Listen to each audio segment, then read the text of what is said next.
Hello, and welcome to the C3 Method Podcast. We're joined today with Jared Caroff. Hello, Jared. What's up, Rob? Everything. Yeah. Trying to stay up with everything and stay busy. That's the goal. I hear that. Yes. Well, thank you for joining us today. If you want to give the listeners a quick rundown, maybe a 30-second clip of just what all your titles and all the alphabet soup is after your name. Basically, I am a doctor of physical therapy. So that's PT and DPT. I also I'm a certified orthopedic manual therapist. It's just fancy letters for saying I got extra education and how to help people with my hands. Awesome. Yeah. So on top of that, I've been a strength athlete, competitive powerlifter for 12 years now. Been a long time, and yeah. Yeah. And so you walk the walk and talk the talk and do it all. Yeah, I do my best to do that.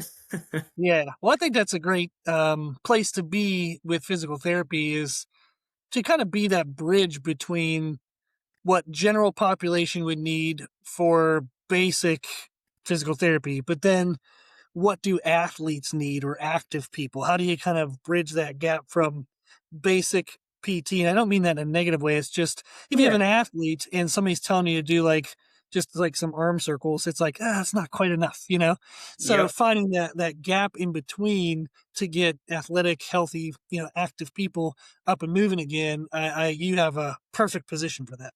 Yeah, so that's actually pretty much why I started my company, Function Reforged. So I was in the middle of training and stuff all the time, and people would be coming up to me and asking like, "Hey, I hurt X, Y, or Z," and I tried going to therapy for it, but it just didn't seem like it was enough or the right thing for me. And athletes, whether you're like a ball sport athlete or a strength athlete, like a powerlifter or strongman competitor, or like an endurance athlete, like a higher level runner, like you do need just like therapy looks a little different for those, level of people. And I managed an outpatient clinic for 4 years, and, it's definitely not the same, across the board. You're going to give somebody who's 88 and on a walker different exercises than someone who's 27 pouring concrete, and someone who's a D1 football player. And, there's so much variance. And in a lot of those clinics, you don't always see that happen. Everybody gets the yellow TheraBand to start, and you kind of progress up to red and green and blue and do all that. And that's just, I didn't like seeing that. And I didn't like that, a lot of the people I was even training with were getting what I thought was subpar care. And I'm very passionate about helping people and passionate about, obviously strength sports, but my wife, Maggie, is a runner. So became very passionate about running. I do not do it, but I know the sport pretty well. And so I wanted to be able to help those kinds of athletes and do it how I thought it should be done. Yeah, I think that's a great approach. That's why I got into personal training, is if you know piece of information and you see someone needs it, you're like, I can't not share this, So you just get excited and you want to help people. Yeah. You're like, I know I can help you. Just talk to me. Yeah, exactly. Yes. Mm-hmm. Yeah. So what are some common things that you help people with, or what's a common person that comes see you? What do you typically do? Oh gosh. The answer is yes. Perfect. It's just kind of across the board. So it depends. Everybody is very different, I guess, usually. So there's a lot that comes into it, but I'd say on a very general basic level, it's any type of like strength or endurance athlete mostly. I have been getting some ball sport athletes recently as well, but that, have injured themselves either training or in competition, or they've decided to train through an injury, compete, and then they come off the competition and they're like, okay, it's rehab time. Like I wanted to at least get through my event. So it's usually, those type of clients, or someone who wants to be involved in like the lifting, running, some type of like fitness sport, but they're dealing with a chronic or recurring, pain or injury or something. And I see a lot of those people as well, and help them with, obviously the physical therapy side of things, but then also too, like the training side of things as well. That's a common clientele for me, are, people who have like chronic low back pain or, recurring different types of injuries, but they still want to go compete in powerlifting or, run a half marathon or something. So Yeah. that's a pretty common thing I work with too. Yeah. I then have a kind of a question to get us into some of the details of things. Let's say a listener has been dealing with a chronic issue, and in this example, we can use the back, like the issue of like a lower back pain. Hmm. Um, I was wondering if you could give some advice as to what the difference might be if somebody was totally healthy, then bam, they got an injury and they have to start physical therapy, versus somebody who's been kind of pushing something, they've been letting it go. Maybe it's been 6 months off and on, and now it's horrible pain, and they've finally decided to address it. Is there a place that they would start that's different than a person who starts like with something fresh? Yes and no. I guess the big answer is it depends, right? Like I said to start, like it's all individualized. Generally speaking, with acute type pain, so kind of backing up, like someone just hurt their back, right? Mhm. Like they were deadlifting or something, and they were like, "Oh, I tweaked something. It was a week ago. It hurts really bad." Usually, you want to get them like just keep pain levels low. You don't have to do anything fancy. Keep them active so they don't detrain themselves. Do whatever is not painful, and kind of usually the pain starts to resolve, and then we can slowly reintroduce certain activities. Again, once like the acute phase of pain starts to come down, and we can really, you know, start to make those adaptations. When someone has recurring back pain, whether it's 6 months, a year, 10 years, um, something like that, the way you approach it, or the way that I like to approach it, is to see, one, what's causing the issue, like what's flaring it up. So I look at everything from, and I do this with the acute people too, but usually that's like an acute onset injury. You don't have to necessarily get as in depth with everything, but Mhm. the volume and training loads, how often it's recurring, seeing if there's any like crossover between those, like what life outside of training looks like, Yeah. what stressors are, what sleep is, how much they're drinking, do they smoke, like all sorts of stuff. And then, I start to approach it more as like, where can we start that, it's a barrier to entry that feels safe, but we can still push. Because a lot of pain science, is just making like slow adaptations over time, whether that's mentally, physically, emotionally, whatever it is, your response that's kind of triggering some of the pain. So we try to find like a safe entry point, but also one that the person feels excited about and feels like I can do That's true. like adequate work because this is what I like to do, and they don't Mhm. view themselves as crippled or debilitated, but can view themselves as like healthy and active. And then as we start to make slow progressions, I start to sneak things in there as their body starts to adapt. Of, I'll find a sneaky way to get some type of hinge or squat or press or whatever it is that, was previously aggravating, until we can eventually work back into the thing that they like to do. Generally, when the pain has been around longer, it can take a little longer to get back to those things, and flare ups do happen. And when they happen, what's nice is the panic level is lower. So That's true. Yeah. as we're going through this whole process, I'm like, hey, if it happens, it happens, but look how far we've come. Look at how much we Yeah. know to do. And so we just back off a little bit, kind of address it. They're a lot more confident. So they're not going from 0 to 100 back and forth anymore.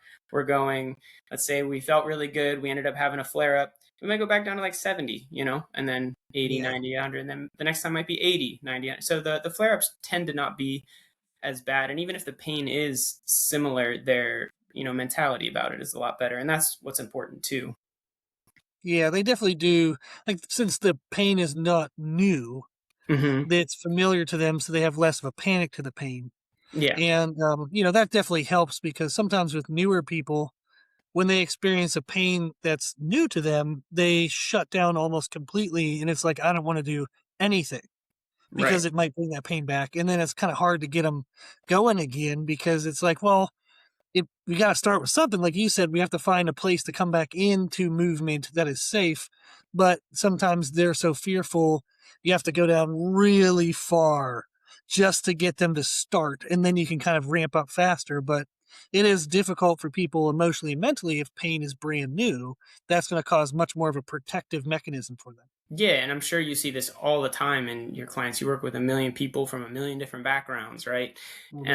The a lot of like pain sucks. It's horrible. That's Yeah. Nobody likes being in pain. But when someone who hasn't experienced pain before tends to have an injury, the pain levels are usually significantly higher than someone who's dealt with it for a long time, even though Yeah. the injury might kind of equate. And the person who also has the acute injury, there's a greater level of fear of, did I just permanently damage myself? Is this going to be around forever? Which is all fair. That's Yeah, it's all. all reasonable Yeah, completely. you're just trying to navigate it. The person who tends to have the longer term or recurring injury tends to look at it as like, oh, I'll never be doing this again. I'll never be doing, like, I can deal with it to do these activities, but I'll never get to this level again. And I'm like, well, Yeah. maybe let's give it a try and let's see Yeah. what we can do about it. And, I've gotten a lot of people, like I had somebody who had really bad knee pain, chronic, like recurring knee pain. They haven't run for 4.5 years. They just ran a 25K in April, and they're going to do a 50K. I'm training them for a 50K, which they're doing here in October, and they have zero knee pain. That's amazing. That isn't that like that's so rewarding as like being the whatever the term would be, coach, practitioner, whatever, when you get to show somebody like you can be you again. Yeah. Yeah.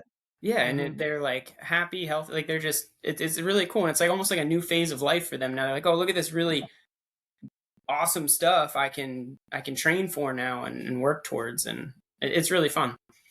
Yeah, and that is and what's interesting about doing this type of work with people is the balance between a lot anatomy physiology wise, but you also have to balance the psychology, the Hmm. emotional management, the mental management. Like you said, is their perception of what is limiting them. It can be actually like a physical limitation, or it could be an emotional or mental limitation. And being a good therapist, you're going to need to know, okay, well, which one is it? And then how do I help them work through that? Yeah. Yeah. And that's, with a lot of my clients, I think we do, like, I run them through a lot of tests. I'll have them send me videos, even if I'm not working with them as a coach. Like I'm just their physical therapist, right? So like I Yeah. work with a lot of coaches and their athletes, and so usually I have like some group message. It's like coach, athlete, and me. We're all together in this group, and so I'll have them like send me videos, and I'll be able to watch them, and then I see the person in a face to face, and I'll watch them move in person and get an idea of, okay, is this more of a physical limitation that like you really can't get to this space, or is this more of like a fear or mental block of like, I don't want to risk going here? And even if it's not like panic, conscious, like, nope, I'm not doing it, that the subconscious brain still does that stuff where it's Oh, like, nope, yeah, I'm going to cut it absolutely. short. I hit it there. I swear I did. Nope.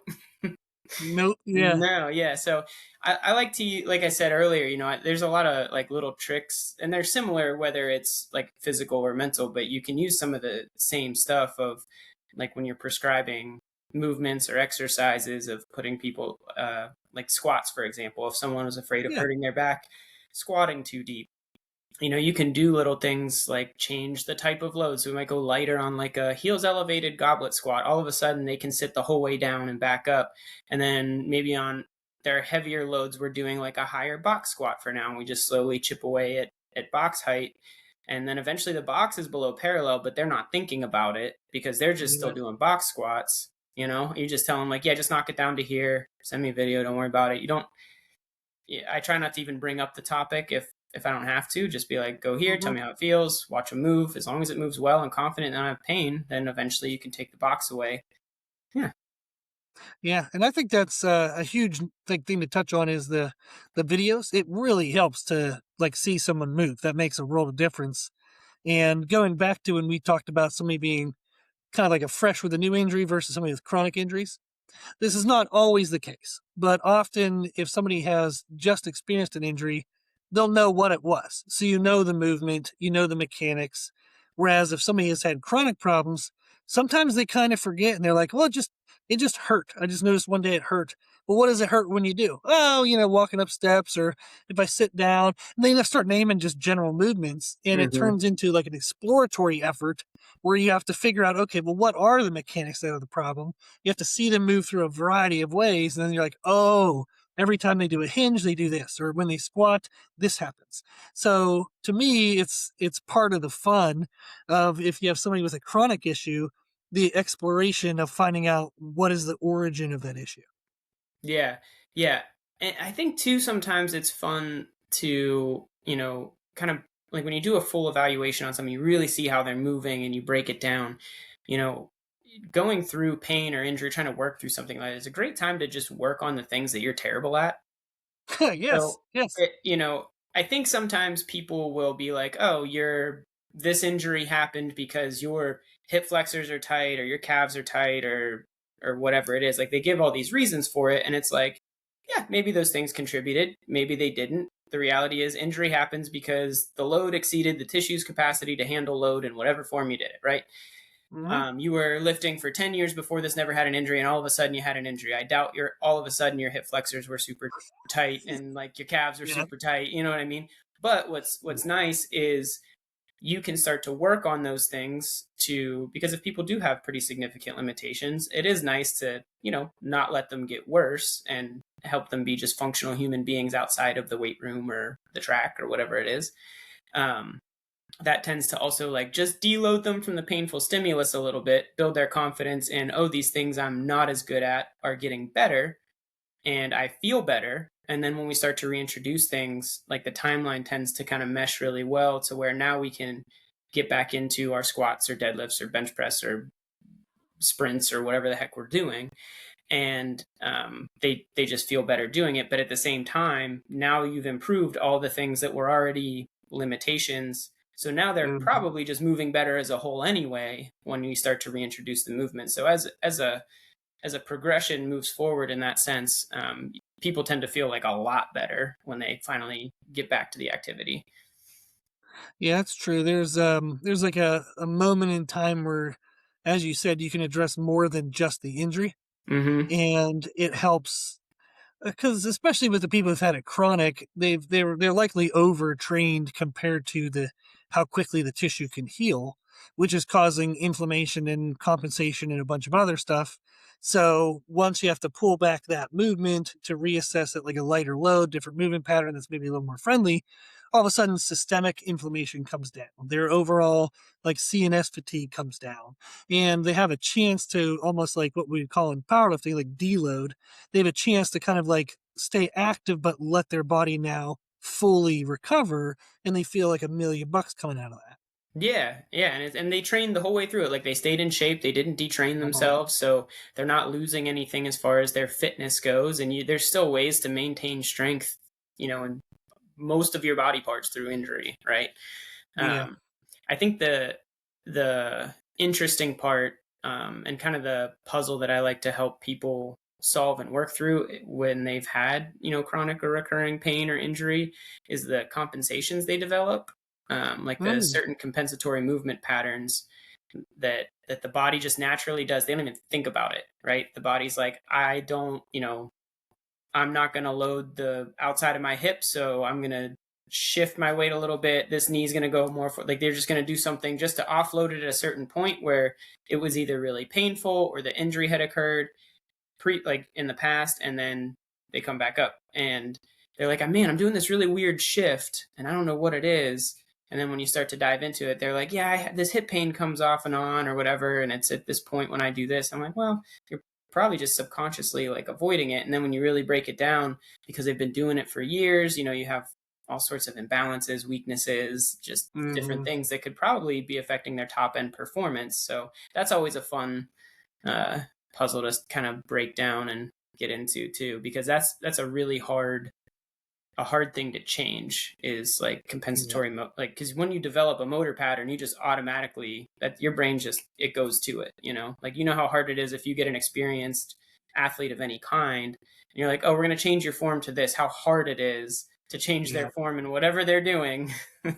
Yeah. And how frustrated they get because they're so used to being good at things quickly. Mm-hmm. Yes. Yep. Yes. It can be quite a tough mental process to switch technique on an advanced lifter versus somebody who's brand new and they don't know how to do it any other way. So they're just going to listen to exactly what you tell them. Yeah, exactly. Yeah. Yeah. As like you have the traditional physical therapist knowledge. where do you think that starts to fall short for athletes? If you have a traditional physical therapist and they start to get more of an athletic population, did it help you to learn something beyond your degree? Like, did you learn more about strength training? Did you put in extra emphasis in certain areas so you could kind of level up your knowledge? Yeah, so I mean, you partially know the answer to this because you've been working with me for, oh gosh, how long's it been? 11 Oh, years? I have it written down. Let me Yeah, see. it's like 11 years, I think. Yeah, we Um, started, I yeah, back in 2016. okay, so 10 years. Yeah. So our 10-year anniversary is coming up, I think, in September. Yeah, that'd How be awesome. exciting. That's um, fun. but yeah, so like I've always had uh, an obsession, we can call it, or just a very strong interest in strength sports and just like even like athletic performance as a whole. Like how can people get so strong or so fast or so quick, or just like I was a wrestler. Like how do these athletes, how can they develop themselves better? How are they getting to the level they're at? And I think when I went through PT school, and when you go to PT school, everybody, the first thing they ask you, all right, who wants to, work in geriatrics? Like two people's hands go up. Who wants to work with kids? Like three people's hands go up. Who wants to work with athletes? Everybody's hand goes up, right? Everybody, Everybody yeah, wants to work with athletes when they first get there. And that's cool.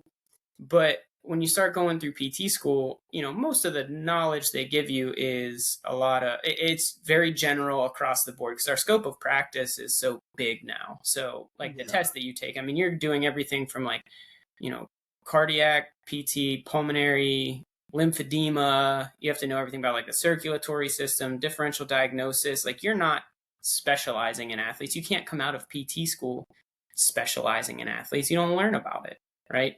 So hmm when I came out of, like, I trained the whole way through PT school with you. But yeah, I've always been in the gym and training, and I've always had like the desire to like learn more. So I've always been just like reading as much as I can. And there are people who maybe I've like agreed with more, disagreed with more, just as I've formed my own opinions. My opinions have changed over time, but yeah, I that's true. think I've just always like, one, tried to be in the gym. Two, I will talk to any coach or professional that is in like the training realm at all that is like, I think is worth their salt, and I will just pick their brain. Like, I'm always trying to learn Yeah. something from other professionals, and I feel like everybody always has something to give. Like, I've learned Mhm.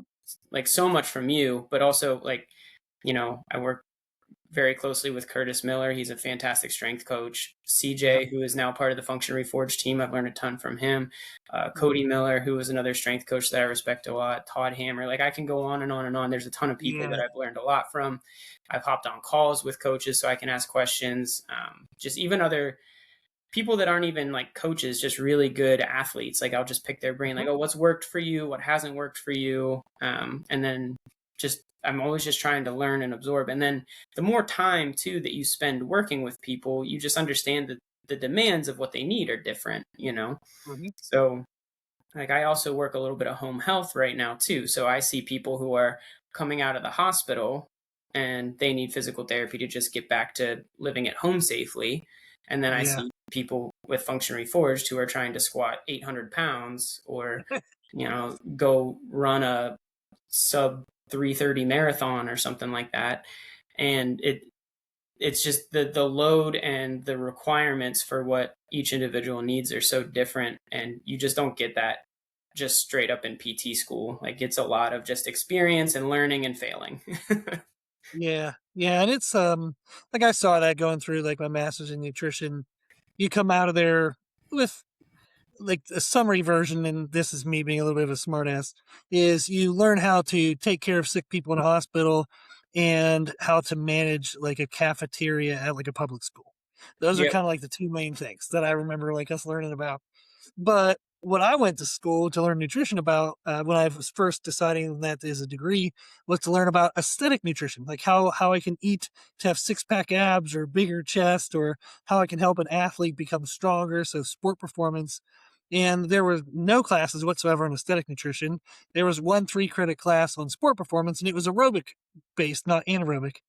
So it was interesting to where you go through and you get this degree that absolutely does help you because you understand the foundation of like how the basics of everything works.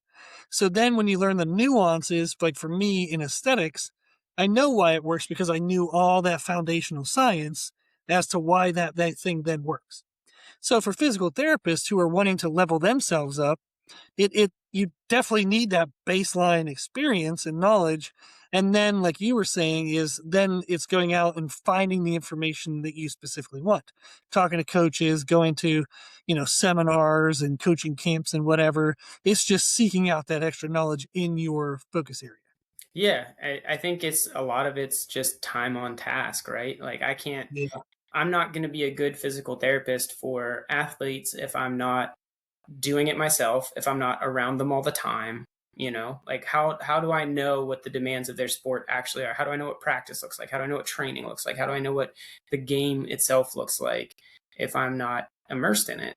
Mhm. Everybody comes out of, and this, I don't know if this is the same for you with your degree, but in PT school, everybody comes out with their degree, it's now a doctoral level degree, and everyone comes out thinking they know everything. And then you walk into your first job, and so first person comes through the door, and maybe it went well, maybe it didn't, but you're going to have that one that you're just like, I have no idea what this Yep. is or what I'm doing.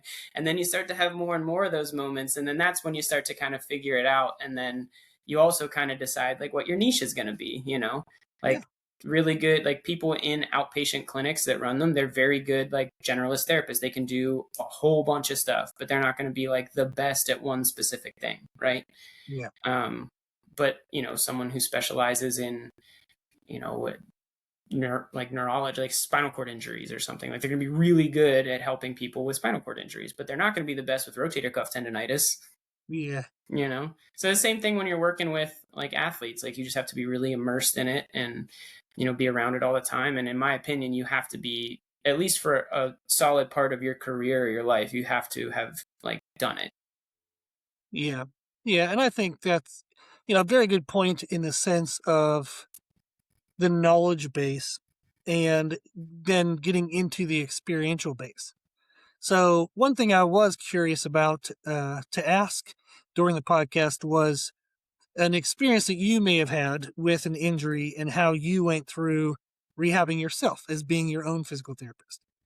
Well, how many do we want to go through? Yeah, like if you want to pick one that might I know what you mean, but if you want to pick one that can be a good story for, if there's a listener who's struggling right now and they've had a chronic issue, they're trying some things, they're not quite sure what to do, they've lost some motivation. So it might be helpful for them to hear a physical therapist who had an injury, they worked through it, but found a way through it. Yeah, so why don't we go? I'll give kind of one of each. We'll go through like a chronic injury or recurring injury, and then we'll go through just an acute injury that just kind of happened like a month and a half ago. Yeah, sure, So that'd be good. I have like a chronic recurring lateral hip, like tendonitis, bursitis. Never like really officially got it diagnosed, but that's pretty much what it is, right? And it gets nasty. It first happened when I was in graduate school.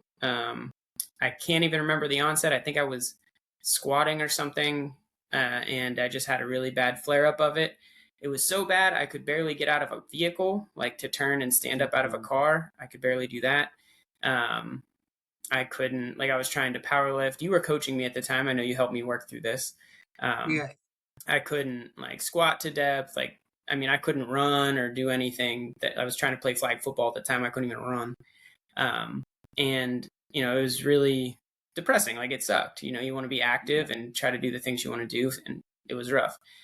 So some of the things that we worked on was I never stopped lifting, right? We kept yeah, lifting the whole way through. We found movements that were relatively pain free. So I think one thing that people make the mistake of is that they're just not allowed to feel pain, right?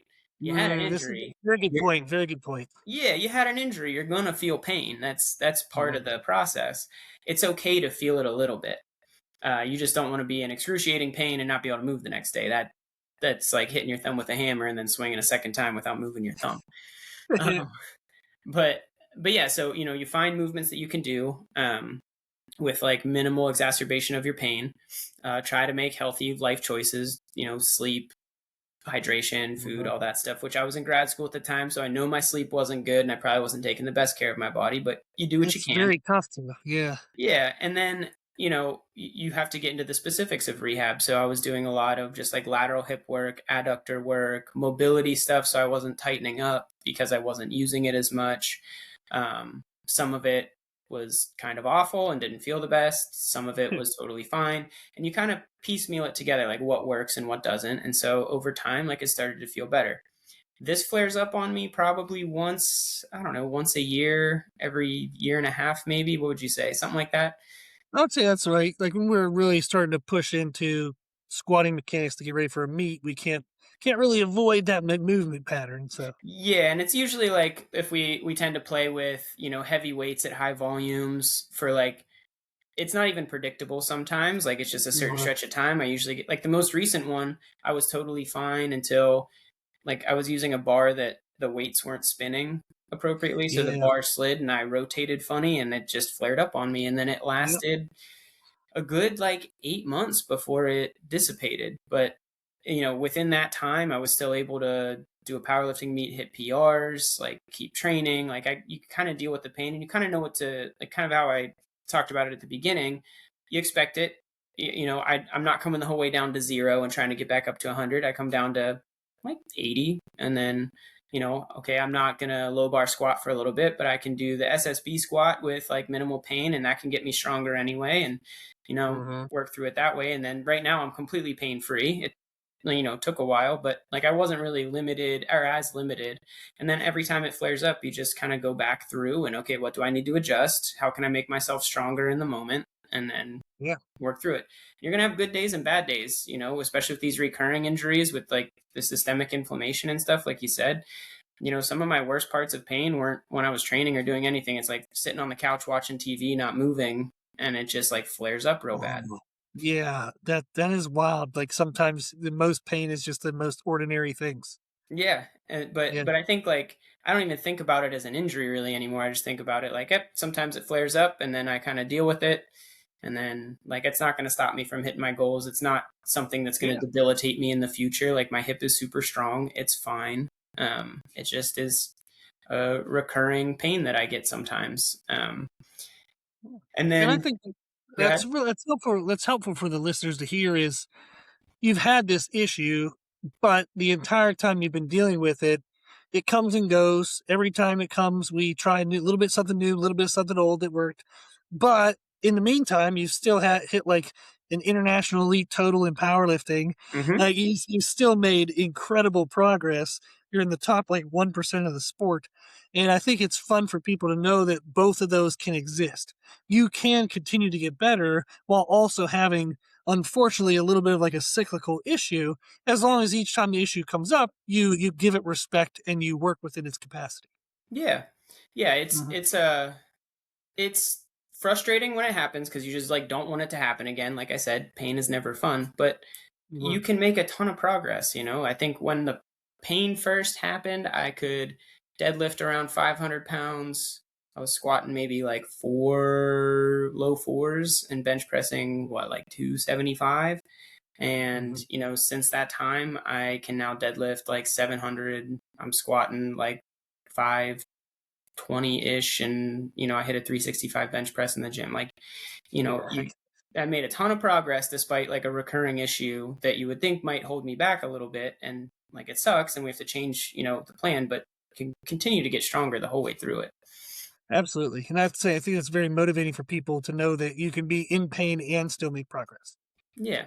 I'll give the Yeah. acute injury example too. Yeah. So a month and a half ago, decided to sign up for a strongman competition. First one ever, first event comes up. It's a log clean and press. It was my third rep. Lost my balance backwards, stepped back, tore my calf muscle. It was a nice Oof. grade 2 tear. You can see the hole in my calf, which is really fun. So currently not able to run or jump. It's really pathetic how weak my calf is. This is all normal. It's atrophied a little bit. Mhm. All normal parts of the rehab process. So it's very humbling when you get on a calf raise, like just a deficit, no weight at all, and you do 10 reps, and it just feels like absolute fire. Like you just did, a max set of a max effort set normally with a bunch of weight. Or when I do something on the left and I try to do it on my right feels absolutely nothing. It just, Yes. it's not even Yeah. working, you know? So it's going to be probably like a 6-month process to get back to running and jumping. And that's just kind of part of it. Like time is your best friend. Consistency is your Mhm. best friend. And doing your best to make healthy choices and progress. I have good days and bad days, especially right after the injury. Some days I'd wake up super stiff and in a lot of pain. Other days I'd feel fine. Yeah. It's not strong, so I can't do a ton, but like the pain wasn't as bad. But even still, like, we'll decide, on a couple training days we're doing, some weighted calf raises and stuff. The next day I'll wake up, my left calf will feel like I just did an absolute max effort set. It's so sore. Like the DOMS is insane. And I Yeah. have nothing in my right calf at all. Like it's just totally fine. So Yeah. kind of part of that process, but it'll come back. Yeah. And I think what's interesting is if you looked in your programming, you have part of the workout where you're working on just walking correctly. Hmm. And yet there's another part of the workout where we were doing vertical shin, snatch grip RDLs with like 400 pounds. Yeah. Yeah. Yeah. So when it first happened, I was doing gait training on myself. I was watching Mhm. videos of myself walking and working on my gait so I could start to work on walking normally, shifting my weight normally, and just get used to that again. And that would be after I did like 3 sets of, I don't know, six at, four, I don't remember what it was, 405 or It something, was heavy. snatch grip RDLs. I think it's Yeah. 4 sets of 5 at 455. I don't remember. So like there are things you Yeah. can do, right? You train around the problem. So like we can't do sumo deadlifts right now because if I'm picking up heavy weights and I shift onto my toes at all, your calf is the muscle that's going to keep you balanced Yes. and can't risk an injury there. So doing things like snatch grip RDLs where I can keep the weight, mostly into my heels, my calves don't have to keep me balanced or, take as much of the load. It's really helpful and a lot safer, Mhm. in case something does happen. And like obviously there's inherent risk to everything, but like Yes. Yeah. the risk to reward ratio is going to be better with my current injury doing a snatch grip RDL than it would be a a sumo deadlift. And just like how we're running a lot of leg presses right now, where we did belt squats, that's going to be better than trying to walk out a squat right now when I can't Yeah. stabilize normally. Yeah. And there's also, like, those are all wonderful points. Absolutely correct. And then also, there's a difference in what you would prescribe to an advanced athlete who fully understands their body's functions Hmm. versus somebody who's a newbie in the gym. Probably not going to do the snatch grip RDLs with somebody who's brand Right. new to that movement entirely. Yeah. Exactly. Yeah. Someone who, Yeah. who doesn't have the coordination or balance, like you're working on that stuff first and you're just changing Yeah. up how they're training. So we're still going to train your glutes and your hamstrings and your quads, but it's just going to look a little different. Yeah. And I think that's one of the awesome things about like the way that you do your services through Function Reforge is everything's personalized and modified for each individual. And that's absolutely my belief. And this doesn't mean that, I'm correct and everybody else has to listen to me, but it's my belief in how coaches are best applied is in individual case scenarios is, okay, I'm working with you. I want to write your program, not just give you my program. Yeah. Like a So I blueprint do can think, only get you yeah, so far. yes, yes, yes. Yeah. So I think it's great that you do that in the sense of like customizing everything. And it's just, to me, it makes sense. It just feels like the right thing to do because it makes sense to do. Yes. Yeah. And I think like when you look at good therapists, good coaches, like the one, I think that's one common thing that they have is they know how to look at the individual and Mm, give the individual whatever prescription it's going to be, for exercise or movement or whatever. They don't just have, I think the very mediocre coaches and therapists are the ones that just go, here's my blueprint. You take it, yeah. run with it, might work for you, might not. But I think the really good ones are the ones that can break it down and treat everybody on like an individual level. Um, which like I'm sure that programming probably takes you a long time because you look at every Yeah. individual and you're like trying to figure out, okay, so they have X, Y, and Z going on, and I want to give, we have to make sure we're addressing this little ache or pain they have, and they can only tolerate this much, plus they only have like 60 minutes because they have kids, so you're trying to factor in all these things where like a blueprint program doesn't do that. Half the time Well, a blueprint program comes in and people are like, cutting it halfway through because they don't have enough time for it, or they don't understand the movements, or half of them are uncomfortable. And it's just, you can only get so far if you're Yeah. not, working with someone who really cares about you as an individual. Yeah. And having that personal experience, like you and I wouldn't prescribe to somebody something that we don't have some way of relating to how they're going to feel.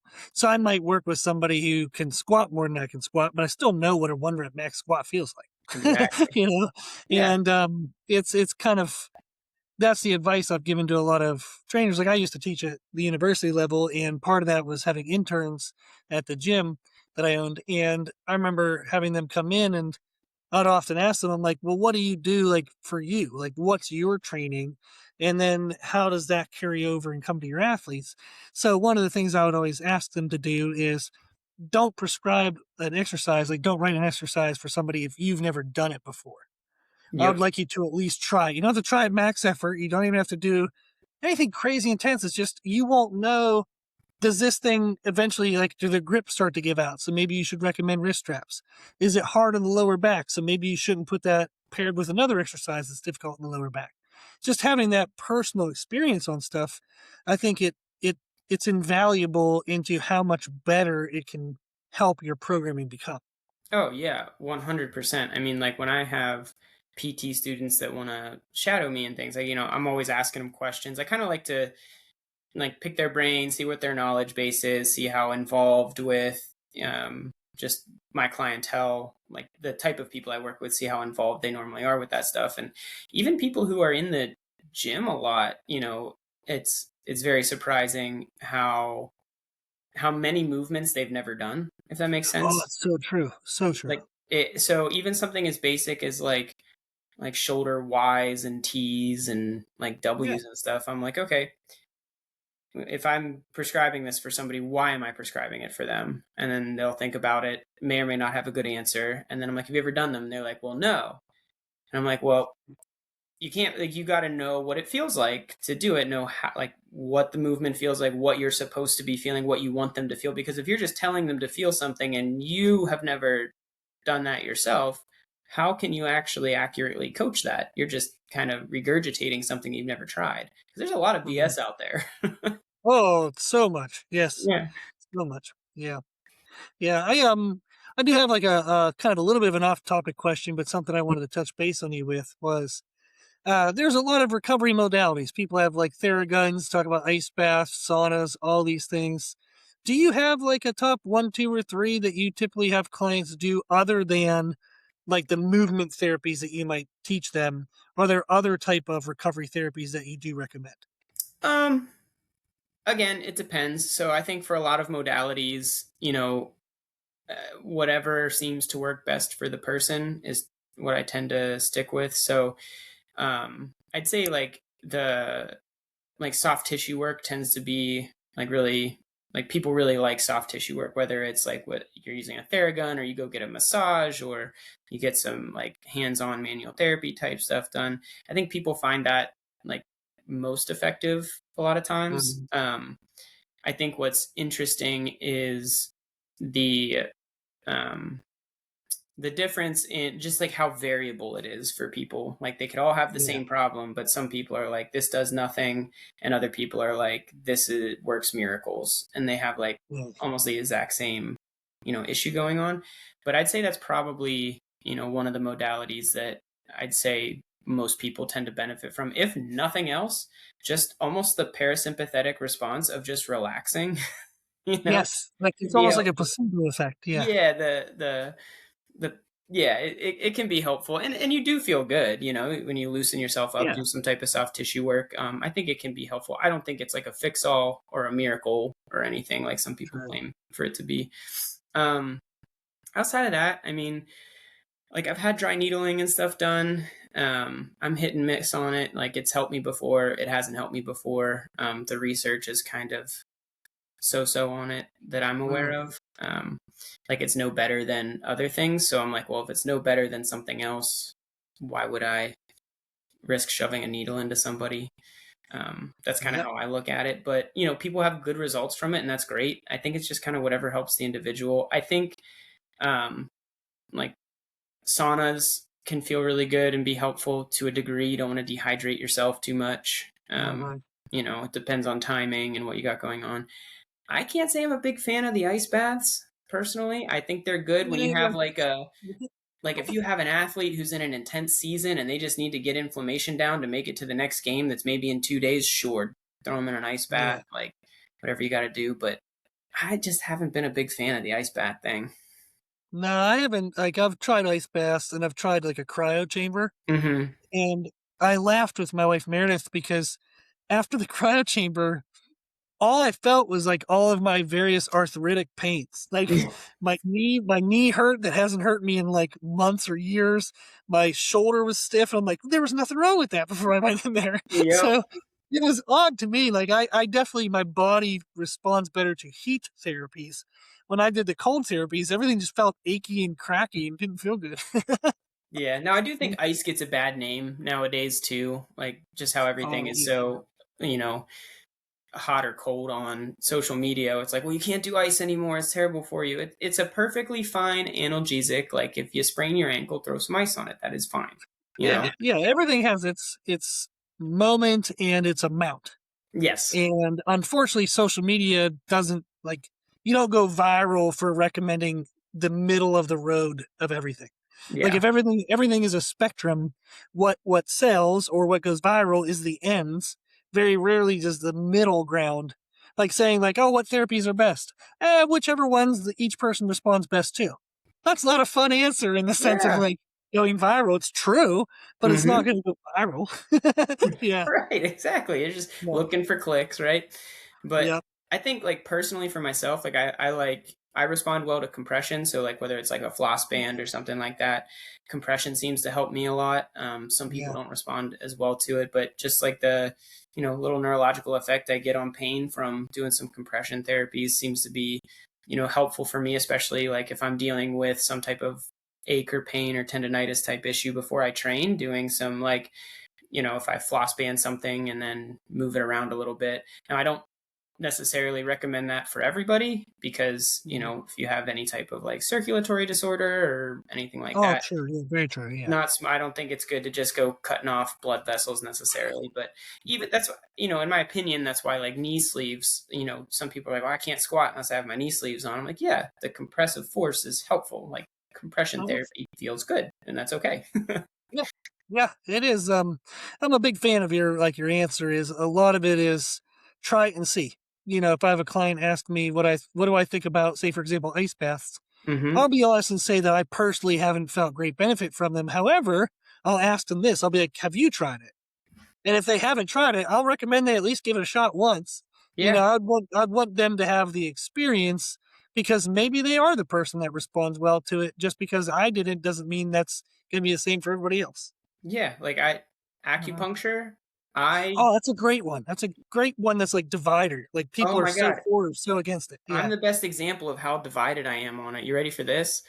So I have had like the acupuncturist that I see, and I do see her, well, not as regularly as I used to, but I was for a while, and she is great. And she would explain things to me on how like they view stuff.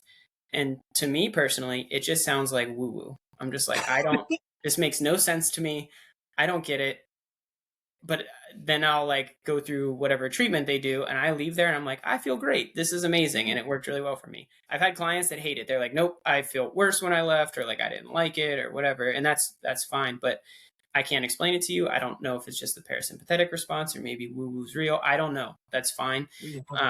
But it worked really well for me.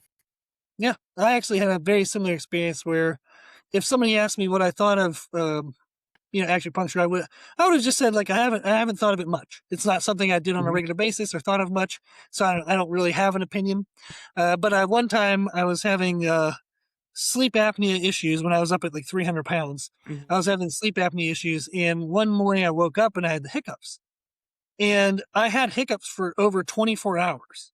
Oh, geez. And it was a couple times a minute. And I remember trying to tell like Meredith, I was like, this is so miserable. Like, I've got to figure something out. We tried drinking water in every possible way you could think of, and all these other tactics. And the following day, we went to an acupuncturist.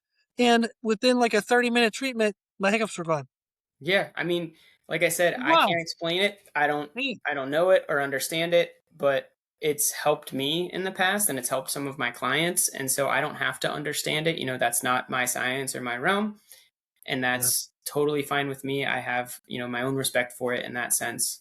So yeah, I think it just like kind of everything else, and I know it's its own practice and I'm not just trying to call it a modality, but Oh, yeah, and that's it's good to recognize that. But you're very respectful of all types of knowledge. So yeah, yes, no, but it is, but like I personally used it as kind of like a modality to help me like help my body feel good, and like that's kind of how I viewed it when I went the first time. Is like Mhm. what extra stuff can I do outside of training to like help me deal with some of these extra aches and pains based on what I'm going through, and I ended up going there, and it worked really well. So I'll Yeah, recommend it sometimes for some people, especially people who they just have a lot going on in life and they're like really worked up and stressed out. I'm like, you just need to go in a dark room, have them just do whatever they do in there, and you're gonna leave and feel like $1,000,000. yeah, yeah, and that's it's nice to have the breadth of experiences, so that way as you come across different people and different backgrounds and different issues, you start to learn, wow, this thing kind of worked best for this type of person, this thing worked best for this type, and it adds to the value that you can give to people by being able to at least steer them in a direction that's a little more educated than a random guess. Yeah. Yeah. Yeah. It's nice when you have the experience on those things. And I've tried just about every modality there is Mhm. out there too, just so I'm not making a off the wall, like I saw this on Instagram, it doesn't work, blah, blah, blah. Or, oh, this is the one thing. I'll be like, well, I got to go try this. Like I've tried like the infrared stuff. I've tried hot and cold contrast, cold baths, like cold plunges, hot and or dry and steam saunas. Like, I'm a physical therapist, so all the soft tissue stuff. I travel Yes. with a bunch of it because when we're at meets and stuff, if something happens, like a lot of times you can get people through the little aches and pains just with some like different types Yeah. of soft tissue work or compression therapies or whatever it is. Mhm. So yeah, there's a lot of modalities that work, but like I always just tell people, it's whatever works for you. Like you got to just figure it Yeah. out. Kind of, I'll give recommendations. They'll say yes or no. We can try a couple other things. But Yeah. Well, I think like that leads into one thing I wanted to touch on was if somebody's been listening to the podcast and they like a lot of what we're talking about, they've been dealing with some issues, and they were considering getting a physical therapist to help them. What do you like? Two-part question is, what do you think makes a good physical therapist? So, what should they look for? And then the second part is, how have you structured Function Reforged to be able to provide those elements, and how do you kind of operate through Function Reforged? so when you're going to go see a therapist, I think one, making sure that person has a good grasp of like what you do or want to do. If it's outside of like just normal, even if it's not outside of like normal daily tasks, like if someone has never done blue collar labor, they're going to have a hard time helping you get back to construction, pouring concrete, things like that. If I'm being honest, if they've never really like hands in the dirt done it, it's going to be hard. We Yeah, don't talk about athletes here, right? So like if as long as they have some type of like actual experience, um, or understanding of what you do and want to do and how to get you back to that, I think that's one thing. The second is when you first meet with that therapist, you want to feel like they're invested in you as a person, like not your best friend or anything, but they seem to really like care and like want to get down to the issue. You're not just another number coming through, right? So when you're having that mhm, one-on-one conversation, you know do you feel like they really cared about you, or were they just kind of like, oh, it hurts, it's this, do these three things, see you later? yeah, You want to feel heard. So if you don't feel heard, like you don't have to stay at I always tell people, if you don't like your therapist, go find a different one. You're not stuck there because you went through that door one time, right?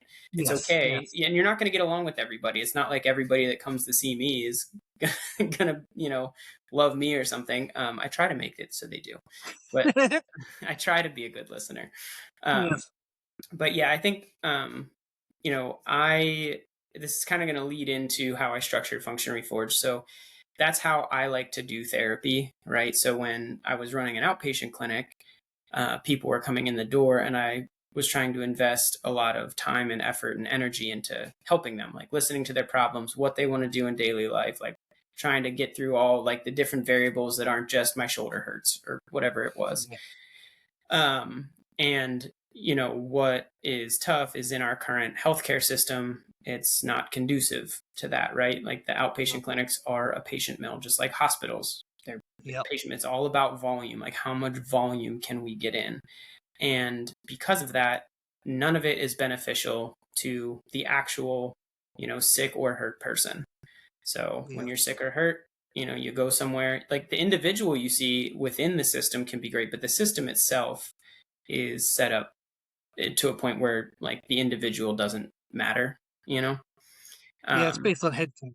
yeah, So, it's all money and numbers, and insurance dictates a lot of stuff. And, it's, we don't have to get into that, but, well, because I was a part of that system and I hated it so much, like that I had to be stuck in this cycle and constantly fighting for different things. I decided that I didn't want to have to deal with that necessarily. Like I wanted to treat people how I felt like they deserved to be treated. And so yeah. I started Functionally Forged initially as just like a cash based physical therapy practice where, you know, people would come in, I'd get full one on one time with them I always booked it for 90 minutes. I Oh, was like, wow. it might Yeah. take an hour or we might be in there for 90 minutes. It depends on how involved things are. I really want to like talk to you about this, come up with a good plan. And then that also allows me to like build trust with people, like really get to know them, and then come up with a plan. Like most people don't need to go see a physical therapist 3 times a week. Like if Yeah. you're committed to what you're doing and you're committed to getting better, I should be able to give you recommendations as to like what to start doing. We have some check-ins as to how things are going, and then when you're ready to make the next progression, like you then come back in, see me again, and we make the actual appropriate next progression. It's a waste of someone's time, in my opinion, unless you just need it for accountability, to go in and just whip around a red TheraBand 3 sets of 10. Like half the time you go into these clinics, you're not seeing the therapist, you're not really seeing a PTA, you're just walking around with your little sheet doing a bunch of exercises. And I just didn't want that. I wanted people to get better and not have this ridiculous time and money commitment of going to physical therapy. You're required 3 times a week for 4 weeks, and then we drop to twice a week for another 4 to 6 weeks, and then you know maybe we go again if we feel like you still need it or whatever. But it's tough because insurance doesn't, I don't even think they cover 1 time a week. I think that's considered maintenance and it's not Oh, like wow. billable or something. So they have to see you like at least twice a week. And for them to even make money on the case, they have to see you for an extended amount of time because of reimbursement. It's ridiculous. But Tough. yeah, so as the business has grown, like I've loved the business model that I've run and being able to spend time with my athletes, and have been able to really watch people do some awesome things. Like they've come back from injuries and done some really cool stuff. And people have also kind of wanted to stick around. Like a lot of my people, like we talked about at the beginning with some of the Mhm. recurring injuries, and I started almost like I started coaching pretty much. And a Yeah. lot of my clients were people with, chronic or recurring injuries that wanted to do powerlifting meets or run races or play sports or whatever it was. And then that started to develop into, just general coaching clients. So Functionally Forge grew to, PT and like some strength coaching. And then I hired a running coach, and then I hired a second running coach because Mm. we just got a lot of runners. And now I have a strength coach that we just hired, who's going to be working with us because like I can't handle all the volume Yeah. right now. So, but they're all people who like they're just invested in their athletes. So like when they're coming to us, like every single one of them, they know like each one of their athletes, what their goals are. Every program is individualized. Like they follow that same model as to like why I started Functionally Forged in the first Yeah. place. So it's really cool. Yeah. I think it's awesome. It's just, it's, it's fun to see that you're able to like, help people, but then helping them in the quote unquote right way, and finding out how to make that work for both people in the sense of how can you make a successful business, but not at the expense of your customer. Right. And I think that's a wonderful way of doing it is how can we structure it where both sides win, so to speak. Yeah. Yeah. Yeah. Like I know, I'm not like a small ticket item necessarily, but anytime someone signs up to work with me, like I dump everything I got into trying to help that person. Oh, absolutely, yeah. So Hmm. I think, I do my best to try to help that person, and I'm always 100% honest with them. I'm never trying to like keep them on the hook for a little bit longer or something. If I feel like they need a second opinion on a certain thing, I'm like, you just go do this first, and then we can follow up later, or whatever it is. Yeah, I think that's a great way to do it. So, if somebody wants to reach out to you, how and where can they find you? So you can find us on Instagram at Function Reforged. You can email me, Jared at functionreforged.com. You could just go to functionreforged.com. Any of those work. Okay, that'll work. That's awesome. So, any listener, if you want to reach out, Jared's available everywhere. You can get to know Jared and get to know his team and get the help that you're looking for. Thanks, Awesome. Well, Ro. thank you for joining us today, Jared. Yeah, heck yeah. Thanks for having me on. This was fun. Yeah, we'll do it again soon, I'm sure. Sweet.